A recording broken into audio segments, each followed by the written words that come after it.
我本師釋迦牟尼佛。好，請坐。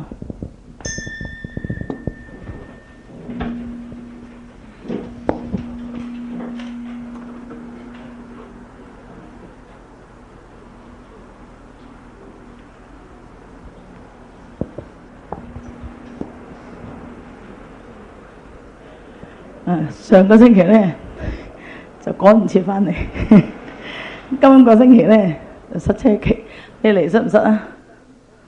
係啊，唔知啊，淨係知道喺太子嚟到呢度呢，好塞好塞，塞咗半個鐘。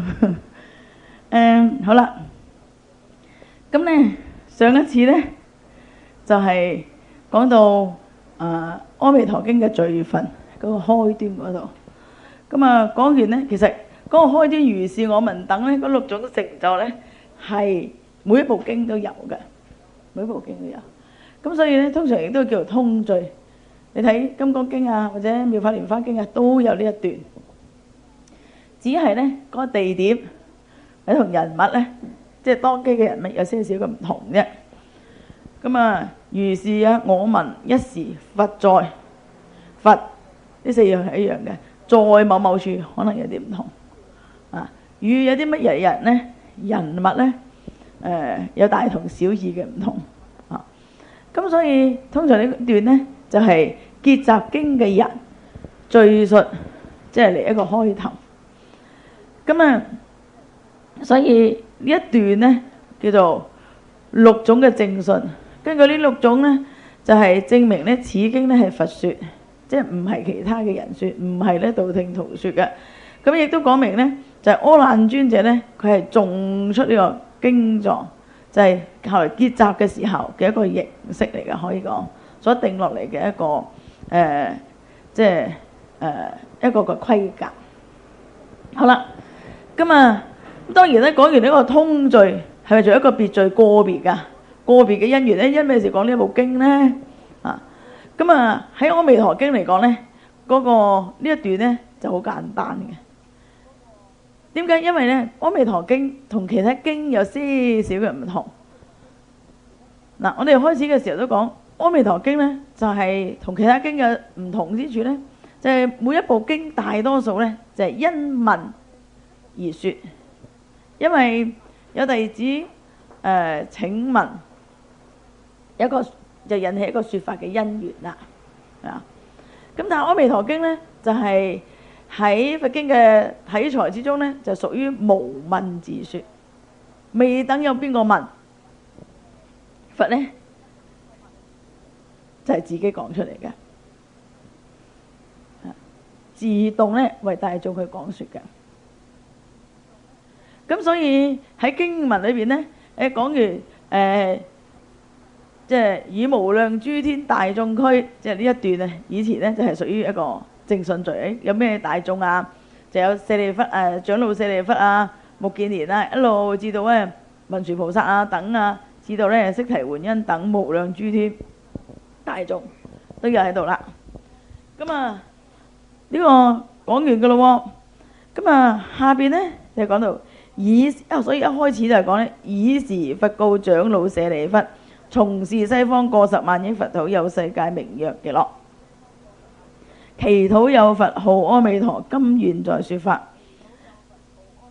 咁呢一段啊，其實咧一開始就係講啦，冇等邊個問即係話當時有咁多人喺度，咁多人雲集喺嗰度嘅嗰個時候，爾時咧就係當其時，亦即係話那個時候，亦都可以講咧這個時候，因為這個時候咧就係當咁多人喺度嘅嗰一個時候。所以喺佛經裏邊好多爾時啊，爾時咧就係嗰個時候。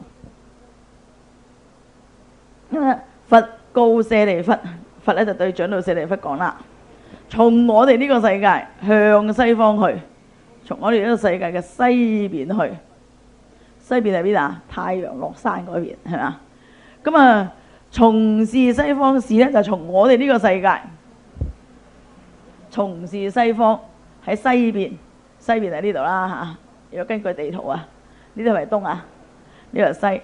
從是西方過十萬億佛土，嗱，一點等於一個佛土，一個世界。好啦，我哋當就將佢縮細當一個地球。其實一個世界唔止一個地球噶嚇，就係一整個太陽系裏邊咧有好多個星球。好啦，我哋唔講咁複雜，當係一個地球咁啊嚇，將佢縮細。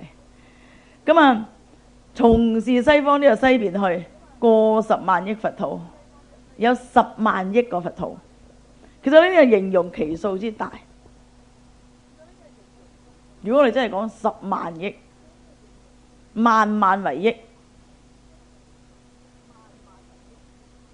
，10萬億你可以計下，萬萬為億係咪啊？有10萬個億，跟住形容呢個數目非常之多啦，唔係10個8個，唔係1000幾百，10個8個1000幾百咧已經好遠噶咯喎，喺咁遙遠嘅一個地方，從是西方去啊，講下 A 經過10萬億佛土。有一個世界，呢個世界叫做極樂世界啦。啊，呢個娑婆世界，即係我哋呢個世界。呢個咧極樂世界，呢個極樂世界。從是西方過10萬億佛土，有一個世界，名曰極樂。其土啊，就點出咧？嗰度有一個極樂世界。咁樣有世界就有佛喺度教化。邊尊佛喺度教化？就喺下面講，其土有佛，就係講呢個世界，其土咧就係嗰個極樂世界嘅國土。有一尊佛喺度教化。呢尊佛喺度教化，呢尊佛叫咩名啊？就係叫做阿彌陀佛。所以其土有佛號阿彌陀。今現在說法，即係話釋迦牟尼話：我而家同你哋講說佛法，就係呢個時間。阿彌陀佛喺嗰度都為眾生說法。現在呢個時間，當然咧你可以講話現在，譬如話喺而家8點就係而家8點嘅時候亦都得，就係現在就係呢一個時間，即係現在就話佢都喺嗰度為眾生說法，教化眾生就係為眾生說法。即係等於我哋講話，係某一個人佢都喺美國做緊弘法利生嘅工作，係咪而家我揸住咪佢又揸咪啊？未必係咁，但係咧即係可以講佢都係做緊咧嗰個教化眾生嘅一個工作，所以就現在咧，阿彌陀佛正在極樂世界為眾生說法，為嗰度嘅眾生說法。咁呢度咧就一種啊，即係好概括嘅總體指出，西方有一個世界，這個世界的名字就叫做極樂世界。極樂世界有一尊佛喺度教化眾生。呢尊佛嘅名字就叫做阿彌陀佛。阿彌陀佛咧就喺極樂世界為眾生說法，教化眾生，就係咁簡單，一種指出就點咗出嚟啦。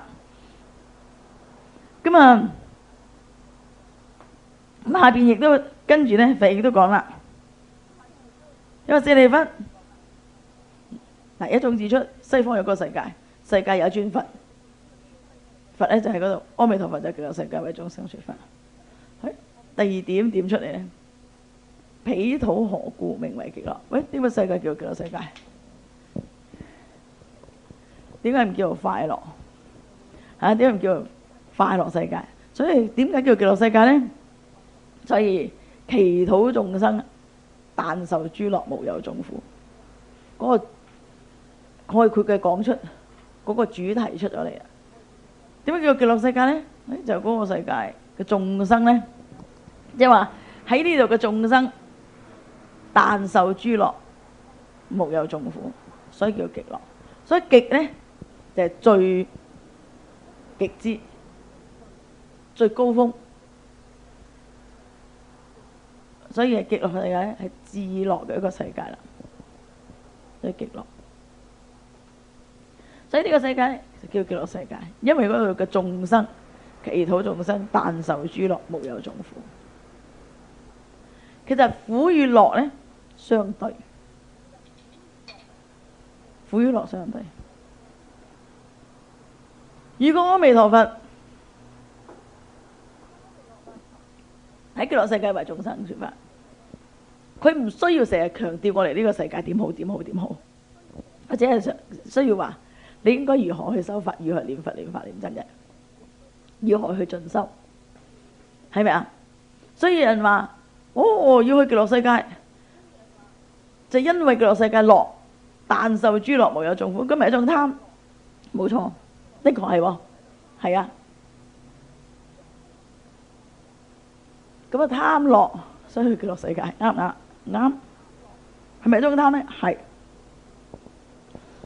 嘿，咁咪唔啱噶喎！佛法叫我哋唔好貪啊嘛，係咪啊？嗱，但係我哋要了解一樣嘢，佛法叫我哋唔好貪，啱。但係咧，亦都有一種方便。咩叫方便咧？如果個細路仔，等於一個細路仔，你同佢講好多道理，嗱，你應該讀書。你讀書咧，唔係為咗獎品，唔係為咗咧，好啦，你考到成績好咧，我帶你去街，唔係為咗乜嘢，唔係為咗人哋讚你。讀書就係應該要讀書。如果細路仔問你點解要讀書，讀書你識嘢咯。啊，讀書咧，你有前途咯，係咪啊？如果你話哎，讀書你將來搵一份好工，係，但係咁同細路仔講啱唔啱咧？唔能夠話唔啱，但係唔完全啱晒。如果個細路仔話：喂，老豆你大把錢啦，我唔使返工，我唔使讀書咯，係咪啊？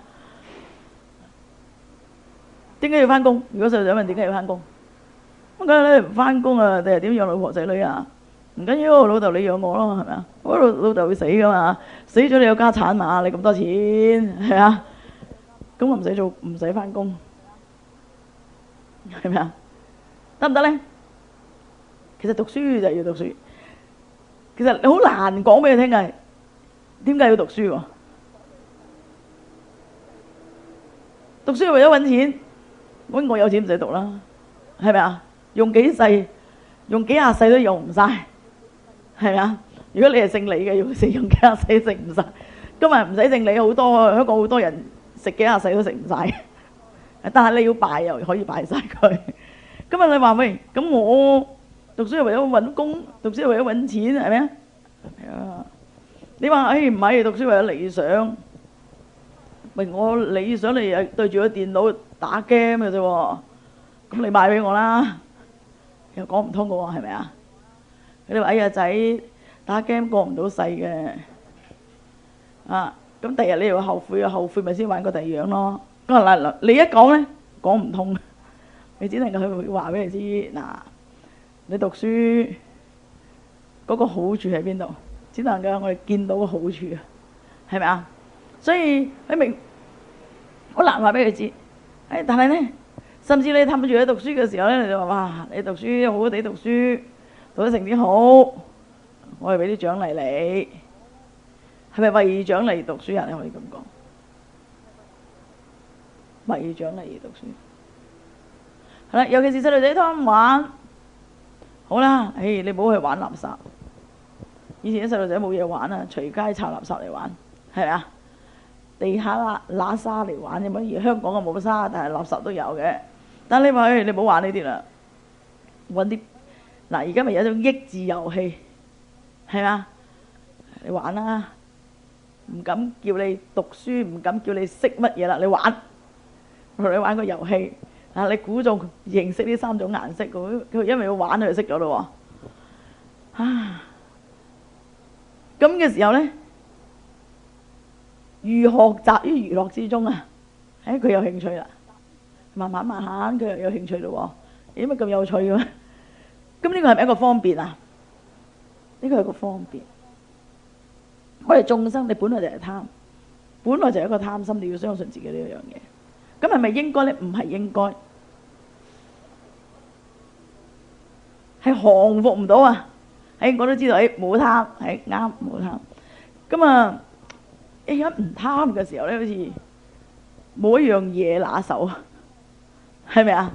咁弊啦，唔知點算咧？如果你同細路哥話：喂，你唔好玩啊！成日咁你好嚴肅去讀書就讀唔嚟。咁當佢仲係呢個年紀嘅時候，當你仲係呢種眾生嘅時候，你係有一個貪，轉咗個念頭。唔好貪唔好貪世俗嘅五慾，因為貪世俗五慾咧，你就會容易做惡而墮落。轉個念頭，你念佛啦，貪咩？貪清淨，係咪啊？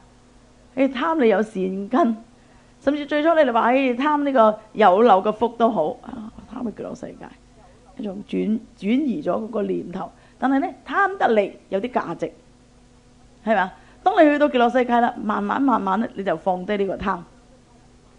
所以點解呢個世界叫做極樂咧？即係佛咧，就要對呢度嘅眾生講。而且極樂世界同我哋呢個世界相比啊，的確係極樂。相比之下，喺極樂世界嚟講冇所謂樂與唔樂。但係咧，同我哋講，因為而家聽嘅係我哋啦嘛，係咪啊？聽嘅係我哋呢班人。咁所以佛咧就話：極樂嗰個極樂世界點解叫極樂啊？無有眾苦，但受諸樂。因為佛上士話俾眾生知道，我哋呢個世界咧有無量嘅眾苦嘛。嗰度冇㗎喎。當你唔識點樣修行，可以去除痛苦，可以離苦得樂嘅時候，念佛容易啊嘛，你就知道，我去到嗰度，我可以離苦得樂。所以喺呢度講咧，嗰個世界叫做極樂世界。點解叫做極樂咧？講出個內容，如果係可以講最吸引嘅一個賣點啦，就係無有眾苦，但受諸樂。咁呢個嗰個總答案出嚟咯，係嘛？個總標題主題出咗嚟，所以呢個世界咪叫極樂咯。點出咗嗰個世界，嗰個教主叫釋迦牟，叫做咧阿彌陀佛。係咪極樂世界係一個點嘅世界啊？但受諸樂，無有眾苦嘅一個世界，嗰度嘅眾生。咁如果我哋去到咧，就係嗰度嘅眾生啦，就但受諸樂，無有眾苦啦。呢個係一個好重要，以而家嘅人嚟講係一個最重要嘅一個賣點啦，係嘛？鼓勵眾生，你去念佛。好啦，下邊咧就個別講出，喂，極樂世界但受諸樂，無有眾苦，咁就點樣無有眾苦法？點樣但受諸樂法？無有眾苦嘅樂，有樂就冇苦啦啊！喺無有眾苦唔講住，點樣但受住？嗰個環境究竟點樣好法？我哋呢個世界嘅眾生認識嘅就係有依報正報。嗱，第一次嘅時候我哋咪講咗，依報就係個世界嘅環境，正報就係呢個身體嘅眾生居住喺度嘅眾生。所以正報咧就係叫做有情識眾生，即係好似我哋呢個世界嚟講係人啊、畜生啊，甚至六道眾生都叫有情眾生。依報嘅就叫做咩啊？器嘅世間。器係咩啊？山河大地係就係一種物質啊，係我哋攞嚟用嘅，係咪啊？山河大地你可以觀賞，哇！你好似你去黃山，黃山幾靚啊，係咪啊？哦，睇啲水幾靚啊，俾你觀賞㗎嘛。係啊，嗰個電視機你睇裏邊呢個劇情幾好睇喎。呢個電視機又俾你觀賞嘅，透過個電視機你有咩啊？你又睇到你中意睇嘅嘢，吸收你應該吸收嘅知識，係咪啊？哦，你去旅行，山河大地係咪都係一個景啊？如果唔係你去旅行做乜嘢啊？就算你去探險啊，嗰個驚險都係令你去感受。係咪都嚟？所以係一個器，器就係一個物質，用得着。雖然我哋唔可以抱成個山翻屋企去用，但係嗰個用着咧，成為一個喺一個國家一個社會嚟講，成為一個旅遊嘅資源，係嘛？喺我哋嚟講咧，你有一個觀賞嘅資源，而家係咪啊？係你一個散心嘅去處，見識嘅一個去處，一個器世間。死物係有生機嘅個死物，係嘛？好啦，極樂世界都係一樣噃，係，所以呢個器世間係咩啊？就係依報環境，係咪啊？咁我哋呢個世界咧，哇，好多機械嘅嘢嘅，咩機械咧？你哋翻到屋企係咪好多機械啊？係咪啊？電視機啊、冷氣啊，乜乜都係機械，用電嘅嘢你就知啦。點解電費會貴咧？幾多嘢電嘅嘢？你試下唔要冷氣，唔要雪櫃，乜都唔要，即係我自己支光管，個電費可能咧，即係幾廿蚊搞掂，唔使幾十蚊添啊！你試下你房裝一盞燈仔，放一陣光管，喺你屋企2、3支光管搞掂晒，即係20、30蚊搞掂啊！係咪啊？點解你要200、300蚊、500、600蚊、700、800蚊、成千蚊先搞掂咧？夏天，皆因你用咗好多電嘅嘢，係嘛？另外我哋呢個世間就呢啲都係屬於個氣世間，不論你係天然嘅物資、人為嘅物質嘅世界，呢個我哋都會有。好啦，而家極樂世界當然咧都離唔開所謂有眾生，有嗰極樂世界嘅環境，所以你呢度咧接落嚟咧就講住極樂世界但受諸樂，無有眾苦啊！嗰度嘅眾生點解我哋樂啊？係咪嗰個境？首先我哋居住嘅環境要好。唔單止居住啊，所謂居住咧唔係淨係你屋企喎。嗱，如果你淨係你屋企好冇用嘅，整個香港好你先有用噶嘛。整個香港都係你居住嘅環境，你冇諗住淨係你屋企係居住嘅環境，屋企係少少嘅居住環境，你嗰一區亦都係稍微大啲嘅環境，整個香港都係你居住嘅環境。你話唔係？有啲地方我冇去到嘅喎，係有啲地方你冇去到，但係都係你嘅環境喎。係咪？你如果住喺屋村裏邊啊，有啲地方你咁冇去到咯，係咪啊？但係都係你環境。如果你嗰個治安好嘅，你翻屋企好安心，係咪啊？如果你住喺元朗，而家你有排驚。如果你個仔女啊10歲8歲仲驚，係咪啊？就算你唔係住喺元朗啊，可能住喺類似元朗啲地方啊，都係新界地方，你都驚喎，係嘛？咁啊，但係如果你話我住個區都好安樂嘅，你又唔同咯喎。呢個區域翻到屋企好安心。如果整個香港都好太平嘅，你去到去邊度你唔使擔心，係咪都係你嘅一個環境啊？一個環境喎。如果香港整個環境好咧，你就算去到邊度旅行啊，你話你邊度嚟㗎？我係香港嚟嘅咁，有啲覺得香港嚟嘅好啲，係咪啊？即係有時啲日本人咧嗰陣時咧，即係日本經濟好嘅時候，日本人嚟俾人感覺到佢個日本人有禮。當然日本嘅歷史好唔好另外一件事啦嚇，即係撇開呢一樣嘢，起碼人哋覺得日本人佢有禮貌喎，係咪啊？當然冇禮貌嘅有冇咧有，不過大圍嚟講啊嚇，或者咧佢好齊整喎，守規矩喎，或者清潔住嗰個酒店，人哋話日本人住嗰個酒店都好執啲嘅，係咪啊？咁有啲人住嗰個酒店咧都難執啲嘅，有冇咧？有喎，係咪啊？咁同樣都係，如果你係中國人咧，或者你係香港人，你覺得係喎，香港人俾人一個整體嘅印象，係喎，香港人咁啊，好似覺得你咧，你應該點咧？應該斯文啲，或者應該叻啲，或者應該有禮貌啲。不過自為啲香港人俾人覺得佢有禮貌喎，覺得佢咧巴閉啲喎，係咪啊？咁所以咁都有一種俾人一種所謂一個形象，一個成個地方嘅形象出嚟。咁無形中咧，哇！香港都係你嘅環境喎，係嘛？咁啊，你去到邊度，人哋話你來自嗱邊度嘅人，俾人一個感覺你就係可能邊度嚟嘅人啦。如果你喺非洲嚟嘅人哋咁覺得你污糟啲，係咪啊？係啊。咁啊，如果你大陸嚟嘅人咧，你哋覺得你可能唔係咁注重衞生，係咪啊？咁當然你話嗱呢啲冇得嬲㗎，係咪啊？人哋好多人話喺外國咧，有唐人街特別污糟嘅。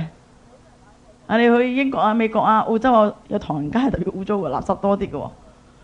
咁一個慣性啊，一個民族嘅形象俾人哋係咁啊嘛。嗱呢個都係一種無形中你人哋對你咧嗰個尊重啊，多啲少啲咧，呢個係有一定嘅影響嘅喎，係啊。嗱呢啲冇得怪人哋，唔能夠話譬如點解你咁話我㗎咁，唔係點樣。所以呢個亦都係要有冇例外嘅人有一個整體嘅形象俾人一個感覺係咁，係嘛？咁所以極樂世界係點嘅一個世界呢？嗱，下邊亦都講出極樂世界叫做極樂啦。因乜嘢令到我哋樂呢？首先環境要好。我哋呢個世界五濁惡世啊嘛，極樂世界唔係，所以呢，佢下邊接落嚟呢，係咪就講出啦？佢話講完之後呢，又舍利弗，所以冇人問嘅喎。每一段講完一段之後，又舍利弗，喂，仲有啊舍利弗，嗰個又嘅我講完一段咧，極樂世界就係嗰度有一個從我哋呢個世界去從事西方過十萬億佛土有一個世界叫極樂。祈禱有佛號，阿彌陀今現在說佛。咁啊，講完之後，冇人問噶咯，咁啊講完噶咯，係咪啊？咁但係佛咧又識自己兜翻，舍利弗咧嗱，舍利弗知唔知道嗰個世界點樣叫做極樂啊？講出嚟，講問，但係自己要答翻喎。從來都唔認識極樂世界，係咪要自己答翻啊？彼土何故名為極樂？點解叫嗰個世界點樣叫極樂世界？因為咁樣。你講完啦。你自己問完就答完就咪冇咯。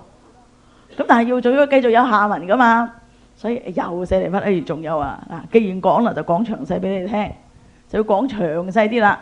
所以下邊落嚟呢，就係講呢個依報嘅莊嚴啦。依報係咩？講環境。咁啊當然講唔晒，不過呢叫做呢點幾點出嚟，我哋容易知、容易理解、容易明白嘅點幾點出嚟嗱。因為我哋講嘅時間又唔多，當然亦都唔能夠咧就好快咁講咗去。但係咧，我覺得重點嘅地方，我哋講一講，再詳細啲講一講。唔係重點嘅地方咧，大家從文字上容易理解嘅，就從文字上去理解，係嘛？好啦，咁下邊咧就係仲有舍利弗，仲有乜嘢啊？就微細稍為咧分析下啦。嗰個依報點樣莊嚴法啊？依報咁樣。嗱，即係極樂世界嘅環境係點啊？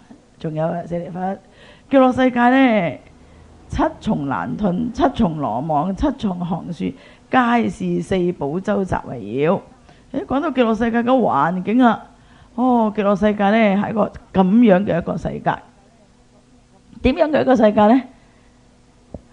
極樂世界七重欄楯，七重羅網，亦都七重行樹。咁啊，係一個咁靚嘅一個世界，個環境咧營造得非常之美好啦。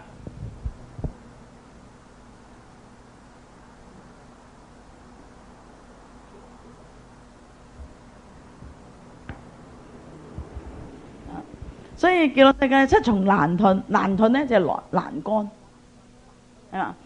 仲有咧七重嘅羅網，嗱呢啲羅網啊。欄杆啊、欄楯啊、行樹咧，即係仲有咧綠化嘅。而家我哋先講綠化，你喺極樂世界七早八早已經講綠化，係咪？七重行樹唔單止綠化得嚟咧，要齊整嘅好睇嘅行樹，有樹木有如果而家嚟講，有人為嘅嘢，七重欄楯七重羅網，呢個係一個人為嘅行樹咧，樹木咧。都係人為，但係人為之中咧，亦都係自然界嘅一個生物，係咪啊？咁咧即係話，即係可以講咧，嗰整個羅網咧，就係印度嘅人咧認為咧係一個欄杆啊，即係欄楯啊、羅網啊呢個，即係一個人為嘅一個裝飾，一種建築。咁喺印度嚟講咧，就算中國都係啦嚇。咁以前嘅人咧，居住環境比較簡陋，只有呢啲地方咧，只有皇宮裏邊啦，只有咧嗰啲比較特別嘅地方，尤其是皇宮級嘅地方咧，先至有呢啲咁嘅裝備，先有咁嘅設備，即係雕欄玉琢嗰啲嘢啊，係咪只有皇宮先有啊？普通嘅地方邊有咧？而家話俾你知唔係，極樂世界周圍都係。極樂世界環境有七重欄楯、七重羅網。羅網咧就係一種掛飾，即係印度嘅人咧，印度嘅人好中意好多掛飾啊，叮叮噹噹啲嘢嘅喎，連着衫咧都要揼好多嘢落嚟嘅喎。一個印度嘅民族係咁，即係等於中國人咧，乜都要雕下琢下嘅，係咪啊？雕雕琢琢嘅屋頂都要雕下琢下嘅，係喎。咁所以呢啲就變咗一種嘅氣勢，一種高貴。即係話俾你知，個世界係咁嘅一個環境啦。我哋呢個世界咧，可能咧係皇宮先有嘅嘢，而家咧極樂世界咧就隨處都有。點解要用7重咧，唔用9重咧嚇？唔用3重咧？因為印度嘅人咧，佛法不離世間法。咁啊，7咧代表咗咩咧？一種吉祥嘅數字，即係等於中國人咧。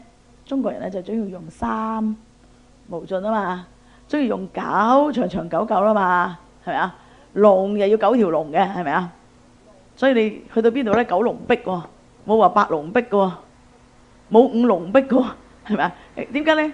如果你問佢點解中國人去到邊度都係9龍壁嘅，2龍壁唔得咩？好嘅喎，係咪啊？所以呢個係一個民族慣嘅一個詞句，民族慣嘅一種嘅吉祥嘅數目。所以佢話有7重欄楯、7重羅網、7重行樹。好啦，即係有咁嘅一個營造嘅一種環境。而呢啲行樹啊、羅網啊、呢啲欄楯咧，都係點㗎？係皆是四寶周集圍繞。喺周圍嘅環境咧，周集咧就周圍嘅環境咧，都係有四寶。四寶係咩？金銀琉璃玻璃。金銀琉璃即係好美麗嘅一種物質製造出嚟嘅，雕琢出嚟鋪砌而成嘅。所以街市咧，四寶周集圍繞，周圍咧周集咧就周圍咧都係四寶去鋪設圍繞着佢。所以呢個世界咧叫做極樂世界，淨係諗到個環境咧，都係一個望落去嘅環境咧，就令到人哋咧心曠神怡啦，就令到人哋咧就好舒暢啦。聽到個環境咧，都令到人生起一個喜樂心啦。所以呢個世界叫極樂世界，所以是故此是故彼國名為極樂。呢個第一點講出第一點，唔止喎，第二點咧仲有㗎，所以又舍利弗仲有繼續講埋第二。極樂世界咧有7寶池8功德水充滿其中，池底循以金沙布地，四邊皆道金銀琉璃玻璃合成嘅。嗱，第二點咧就講到仲有喎，仲有咩嘅？極樂世界有7寶池，有一個大嘅蓮池，叫做7寶池。點解啊？係7寶所成嘅。我哋嘅池係咩池啊？我哋如果有冇蓮池啊？有，係泥堆成嘅，係咪啊？我哋如果有咩池啊？有泳池，泳池係咩啊？階磚砌砌嘅，係嘛？但係嗰個唔係叫蓮池。如果我哋嘅蓮池咧，係咪啊？係有泥啊，係仲係污泥添喎，所以蓮花咪出於污泥咯。極樂世界嘅7寶蓮池就唔同啦。所以話極樂世界有一個池叫做7寶池。點解叫做7寶池咧？7寶蓮池。點解叫蓮池？因為嗰個係蓮花池。而呢個蓮花池形成嘅咧係咩啊？7寶堆砌而成。咁呢個7寶池係乜嘢啊？7寶形成嘅池。先講一個大嘅池，7寶池。咁呢個7寶池咧，裏邊係咪有水啊？係8功德水充滿其中。唔係污水充滿其中喎，係咪啊？又唔係池水啊，唔係話普通嘅水塘嘅水或者係溪水，唔係嗰個裏邊嘅水咧。嗱，所以極樂世界咧有一個7寶池啊，裏邊嘅水係咩啊？8功德水。8功德水就係裏邊嘅水，佢有8種嘅功德。所以8種嘅功德咧就係指有8種咧微妙嘅功能。嗱，我哋就唔嘥時間講個8功德水，其實可以查到嘅。8功德咩？譬如柔軟啦，啊，8功德柔軟、幼滑。喂，水有冇柔軟？有冇幼滑㗎？有嘅喎。仲有咧輕，好輕嘅。仲有咧清。嗱，呢啲都係嗰個水嘅微妙。嗱，水點樣輕？嗱，有啲水好重嘅喎，礦物質多咪重咯，係咪啊？你諗下海水重㗎，嗱你試下攞去山溪嘅溪水咧輕啲㗎，係咪啊？嗱你其實最初我都唔明點解水係有輕嘅咩？誒水有甜唔甜嘅啫，係咪啊？所以水有清甜，又滑又實，但係咧佢唔係實係滑嘅。水有冇滑咧？所以啲人話沖茶用啲溪咩水沖茶，佢又滑啲啦，係咪啊？你去大嶼山嚟叫你食山水大豆腐花，點解滑啲啊嘛？係啊，仲有咧嗱，你其實咧我哋唔難比較，你試下攞一桶海水同一桶溪水咧，你就比較得到，係嘛？再知你攞山腳嘅溪水咧，同山上嘅水又有唔同嘅喎，可能每一個地方嘅水又唔同。但係而家講呢啲咧，就話俾你知，其實水真係有重有鹹有濕。啲海水立嘅，所以你喺海邊游完水係咪要沖個涼啊？你試下游完水唔沖涼啊，你瞓唔瞓得着？你亦都唔舒服，點解立啊嘛？所以你必須要清水沖涼，唔同嘅喎。嗱咁因此咧，極樂世界嘅水咧，嗰個七寶池裏邊，譬如佢話嗰度仲有一個七寶池，池裏邊咧個水係咩？叫做八功德水，因為咧佢有種種微妙嘅功德，而且唔單止可以清涼除渴，除渴咧即係飲咗之後唔會頸渴。你唔好話喂，水都有呢種功能啊，口渴飲水就唔渴㗎啦，係咪啊？有時你飲少就好止渴，有時咧要飲好多先至止渴，係咪啊？所以仲可以除飢，飢係咩啊？飢餓。所以有種種嘅功德。嗱，呢個八功德水，所以嗰個七寶池裏邊有八功德水充滿其中，唔會少嘅。咁仲有咧，池底係咩啊？金沙寶地。池底裏邊咧係沙嚟嘅，係咩沙？美麗的沙，金沙，顯示咧係一個美麗嘅沙。嗱，我哋又唔好諗到哇，金沙好咯，稱翻2斤嚟賣咯。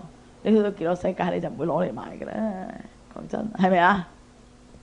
邊個同你買啊？你識攞，人哋唔去攞咩？極樂世界，如果你去到亦都會有呢個貪心，係咪啊？你而家係我哋而家呢度啲人咧，就諗住有啊，不翻2斤咯，係咪啊？咁啊，點解隨處都有你就唔會去不？隨處都有，咁所以呢個係好現成嘅一樣嘢。好啦，池底咧金沙，嗱，七寶池嗰池係七寶所食，個水係功德水，仲有咧嗰個池底裏邊咧金沙寶地，鋪滿上金沙。四邊嘅街道咧，即係蓮池裏邊咧，四邊嘅街道，即係周圍，四邊即係指周圍，東南西北周圍嘅街道咧，即係圍繞住呢個蓮池嘅台階咧，都係咩啊？都係金銀琉璃玻璃合成嘅，四寶合成嘅金銀琉璃玻璃。因為佛經裏面常時講到七寶四寶，其中4樣四寶，再加埋咧金銀琉璃玻璃車具赤珠馬路呢啲咧就七寶。佢話呢啲咧，哇，四邊嘅街道即係周圍啦，唔係一定1、2、3、4，即係4個方位，周圍嘅一個台階咧、街道啊，嗰個通道咧，四寶所鋪成嘅。蓮池之上咧有樓閣，有樓閣。樓閣咧係咩啊？類似一個屋宇啦，停泊樓閣嘅樓閣。個樓閣亦都係金銀琉璃車具赤珠馬路七寶而裝，而嚟到莊嚴嘅顏色之嚟到莊嚴，嚟到粉飾，即係話俾你知，周圍嘅環境非常之美好啦。好啦，最後講到蓮池裏邊咧，既然係七寶池，呢個七寶池裏邊淨係水啊，淨係沙，唔係，仲有嘢㗎。有乜嘢咧？池中蓮花，池裏邊有蓮花。個蓮花幾大啊？大如車輪。車輪有幾大啊？嗱，我哋唔好諗住究竟係跑車嘅車輪呢，一係貨車嘅車輪，其實唔止咁大，係好巨型嘅蓮花。即係車輪只係一個形容，就唔係普通一對細嘅蓮花，係一個大嘅蓮花。所以池中嘅蓮花咧好大，大如車輪。唔單止咩顏色都有，青紅赤白都有。每一種花咧，不同嘅顏色發出不同嘅光，所以咧佢呢度講池中嘅蓮花大如車輪，青色青光，黃色黃光，赤色赤光。赤色赤光咧就係赤咧就係紅，紅色嘅蓮花發出紅色嘅光，金色嘅蓮花發出金光，青色嘅青光，黃色嘅黃光，白色嘅咧白色嘅光。七彩繽紛嘅蓮花，呢個光咧你可以講光明發出嘅光，亦都可以講一個光澤，好柔潤嘅光澤。唔好諗住我哋哇，好似咁啊，好似電燈蓮花咁撳住佢光啦。其實呢個係一個光澤。所以呢個蓮花咧，唔單止有光啊，而且微妙香潔。所以第一咧就係講七同難尋嘅，係咪啊？第二咧就係七寶池有蓮花。嗱，咁啊講到呢個蓮花咧，我哋亦都要講一講啦。嗰蓮花咩作用啊？其實蓮花咧就係嗰度嘅眾生出生嘅地方。極樂世界冇男女嘅情慾，但係去到嗰個眾生點樣去出世呢？所以喺淨土嘅回向偈裏邊又講啊，呢個九品蓮花為父母。其實極樂世界嘅眾生喺邊度出現呢？最初去究竟喺邊度出？天跌落嚟嘅嘢喺邊度呢？呢個地標出嚟喺邊度都唔係，喺蓮花度出嚟。所以蓮花呢，佛經裏邊講啊，淨土宗裏邊講蓮花大如車輪，其實係有大有細，但係咧肯定唔止好似拳頭呢個手掌咁大。如果我一朵蓮花好似手掌咁大，已經不得了，係嘛？咁啊，但係大如車輪，其實咧可能我哋就唔好諗住咧，我哋嗰啲汽車嘅車輪其實係好巨嘅，一個大嘅車輪。咁呢個大咧，亦都唔係劃一嘅大細。即係大之中咧，我哋睇咧，梗係好大啦。但係事實上佢亦都有大小唔同，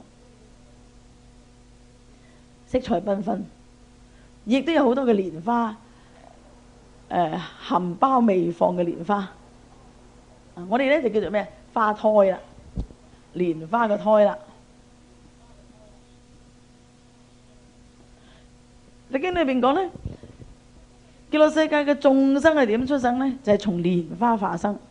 佛經講，如果一個人一個眾生，我發心，我聽咗淨土法門之後，我發心我要修阿彌陀佛嘅法門，修淨土嘅法門，咁呢我就決定念阿彌陀佛啦，付諸於行動啦，發願，具備信心願力，係我想去極樂世界發願啦。於是呢，落實去行，踏實去行，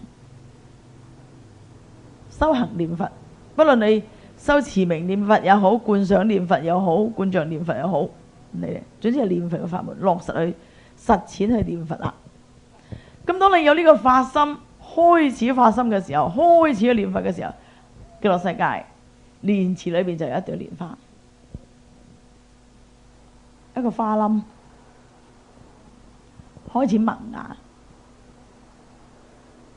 咁當你不斷地用功、不斷地用功、不斷用功嘅時候呢，個蓮花呢就好似呢我哋呢不斷嘅花，不斷地照顧佢，不斷嘅施肥，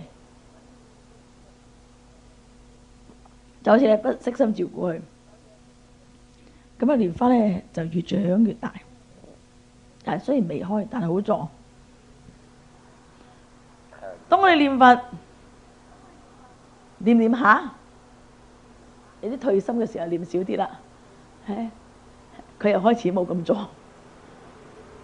念念下，即係又少啲啦，個蓮花又開始冇咁靚。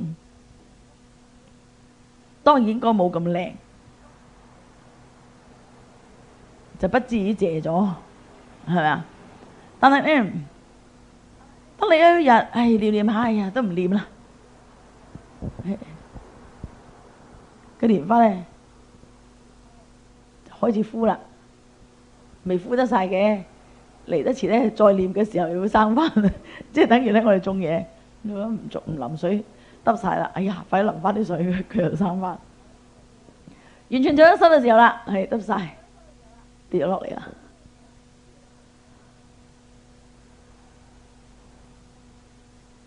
再念嘅時候再出啊！咁所以嗱，如果你不斷嘅精進嘅時候咧，個花冧咧就好大，越嚟越大，越嚟越壯。就算未出世都好，都會有光芒啦，佢有光澤，佢有色澤。好，當你念佛咧圓滿啦，喺我哋呢個世間嘅壽命亦都終盡啦。時間啱啱好，所以幾時開咧講唔定幾時開，你幾時去就幾時開，係咪啊？點解啊？因為嗰個係你嘅一個胎，一蓮花開啦。所以喺《十六觀經》裏面亦都有講到喎。點解九品往生咧？嗱，九品咧就係9種嘅程度唔同。當然要細分，當然仲可以細分，不過大致分量咧9種嘅唔同。好啦。其實9品咧就係9種，因為有啲人念佛好精進，有啲人念佛咧麻麻地精進，有啲人咧就係臨尾嗰幾年先念佛，臨尾嗰幾個月、臨尾嗰幾日先念佛，得唔得咧？夠精進都得。